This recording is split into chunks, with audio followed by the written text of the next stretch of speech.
Hey guys, this is Dr. Jay Siddiqui here, dentist from Chevy Chase, Maryland.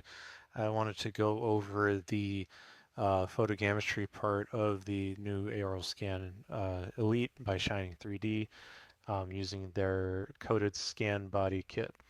And so the way that it works in the software is that you basically start by taking a soft tissue scan with the implants with the MUAs in there. Then what you do is you place these scan bodies on there, and depending on the length, to basically have them towards the center. You don't have to, I saw in Armin's videos that you don't have to have it towards the center. It just helps in terms of with the scanning. So usually on the with the implants, to get the um, posterior implants towards the middle, you want to use the longer ones towards the posterior, and then the shorter ones towards the anterior.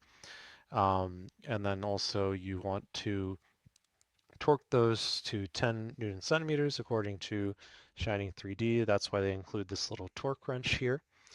And then so once you put these on, you scan the scan bodies to capture the implant positioning. And then what you do is you do a final scan following along the scan bodies plus the soft tissue here to align the both scans. You can also import a pre-op model or scan a pre-op model if you'd like. If the patient has a current temporary hybrid or you have a wax up, you can import that, and then you can do an additional alignment with that using the soft tissue. And so what you do is you start with the soft tissue scan first, and also in terms of the setup on um, Shining 3D, it does keep track of how many times you've used the scan bodies because they provide a serial number here. They say use it up to 300 times, do not exceed 1,000 times, they say. So you can interpret that how you like. And then you can also choose the implant manufacturer as well, and it'll convert those into those scan bodies. And so what you do is you pick up the scanner, it'll automatically start in the software. And I can go ahead, I was editing, testing something before, so let me go ahead and click that. I click the button here, and you can see when you pick it up, it's already starting. Part of that, I believe, is preheating the tip. So let's go ahead and scan this model. I had to, by the way, turn off the intraoral scanning for this because it is a model. They also have a part where you can click edentulous to make it easier for scanning edentulous spans. And this is the big tip that you use for edentulous spans as well as for the photogrammetry part of it. Let's go ahead and scan it so that we can see how it does on the scan here. Good.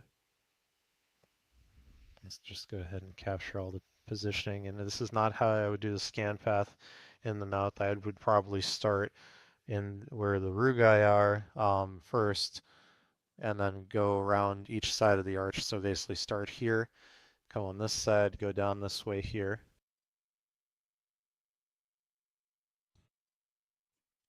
All right. And then go and capture the palette like this, going back and forth. Intraorally, this scanner has done a pretty good job in terms of capturing edentulous spans as well. You can see a bunch of Armin's videos for that. He does a lot of videos already. He's been testing the scanner for a while. And so we got the edentulous span here. By the way, the computer that I'm using right now is a Alienware M2, so it has a Core Ultra 9 Intel Core Ultra 9 processor, which is the equivalent to an um, i9 laptop processor, and then it has 32 gigabytes of RAM, and it also has the RTX 470, so it's got 8 gigabytes of RAM on that graphics card, so it's plenty in terms of the scanning, the settings. When you first load it up, it loads up a test to see where it wants to set it as standard scanning or optimal. So this got the optimal score. And so you can see here we got the intraoral scan here with the soft tissue as well as the MUAs there. And so what I'll do now is I'll go ahead and I'll place these the intraoral scan, the photogrammetry scan bodies on there. And so what you do is you use the screwdriver to tighten it somewhat, and you want to make sure you position it where you like it first, and then go ahead and tighten it all the way. I'm not going to use the torque wrench right now because I'm not, scanning for accuracy at the moment. Now we can go ahead and use this one here.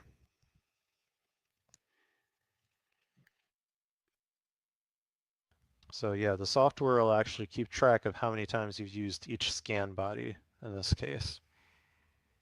Good. Okay, so we got those two on there. I'm going to go ahead and use the small one here for this side here.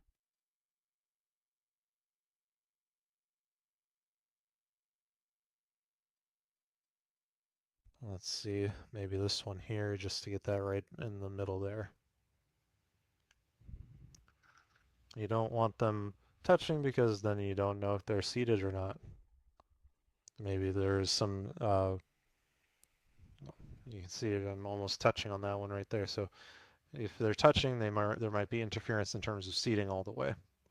But you do want them close. Good.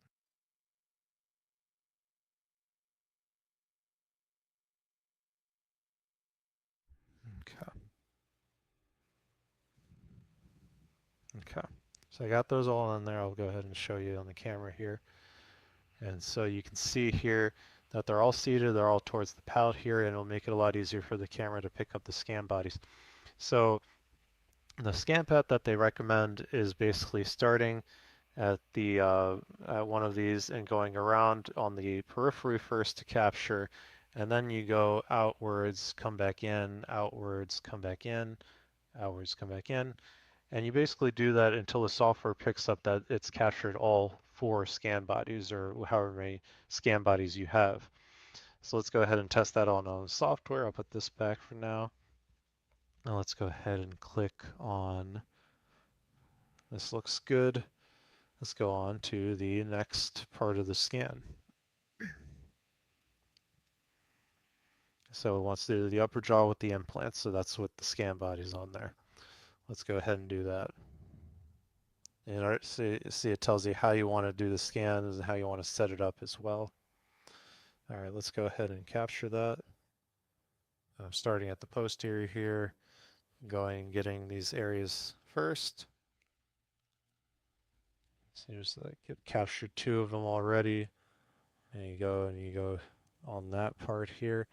And now you start going back, capturing more of the positioning. So it's using those little dots. It's not actually capturing any part of the scan body, but rather the positioning of those dots, and that makes it more accurate than a soft tissue scan or a scan body scan because of the uh, with a scan body scan, it's relying on the mesh of the scan body that you're scanning as opposed to these individual dots, the positioning and distance between them to triangulate those meshes. So kind of think of it as with the scan body scan, you are trying to orient a bunch of tinier triangles, whereas this is huge triangles and it gives you more accurate result because of that. So there we go. We got the scan body scan or the intraoral photogrammetry scan right there. And so that looks pretty accurate in terms of what I have on here. Now let's go ahead and finish that. And so now you can see you got the scan body scan, the upper jaw scan, and what you do is you scan the soft tissue. So it seems like there's 2 splicings. So on here it says scan the connection between the coded scan body and the gingiva to complete the splice of them. Let's go ahead and do that. I pick up the camera, it automatically will start for me. Let's go ahead and start in the back here. This is probably not where I would start to begin with, but you can see it's capturing some of that there, and I go around. And it's kind of correlating where are the scan bodies in coordination with the soft tissue. I'll go ahead and capture more of that. Seems like it wants to capture more of this one here, so let's go ahead and do that. So it seems like you only want to capture really one of them because it's working on those dots on one of them. And that makes sense because, if you try to capture orient the position using two of them, you already have the positioning of the other three scan bodies when it from the previous scan. So really, you only need to get the soft tissue on this part, enough soft tissue, plus you go and make sure it captures that scan body. Let's go ahead and see. It wants me to do one more splicing, I guess. Let's go ahead and do that. So let's go on the other side here and do that. And you scan upwards, and there you go. It spliced it together. You put that down. It's nice that it automatically does. It shuts it off if you put it back on the stand. And so there you go. It automatically aligned the implant positionings with your scan bodies. In this case, I selected the MegaGen one. And so it's great because now you don't have to orient the scans all in ExoCAD, or the designer doesn't have to. It makes the workflow much easier. Let's go ahead and click Finish. You can see there's the soft tissue scan with the Intraoral Photogrammetry Scan. So this is highly accurate results because of this. So let's go ahead and click Finish. And then if you wanted to get the bite or the lower jaw and then the bite here, you could go ahead and do that. I don't have a lower jaw, obviously, but this is great if you had a pre-op. You could set the settings before you scan if you have a pre-op, and also do an additional scan here and choose what you want to scan here, but I'm not going to do that. It's better to set up the pre-op before you start scanning, and you can import that if you have a wax up, or um, you can scan a temp that you have in there. Now you don't have to continue from here. I assume I just would have to figure out how to go to the pre-design and just save the files that you have, and you can always align in an ExoCAD with the soft tissue and the scan body. So let's go ahead and click Finish. And I'm not going to do this right now because I don't have a bite. I could, oh, I don't want to continue scanning. Let's go ahead and click Finish. No, I don't want to continue scanning. And so it'll optimize everything, and then you can export that.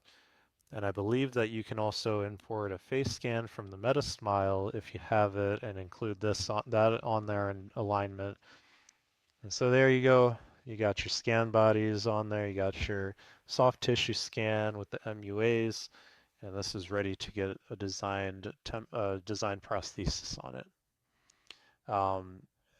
And if you have any questions, you can hit me up. And thank you for watching.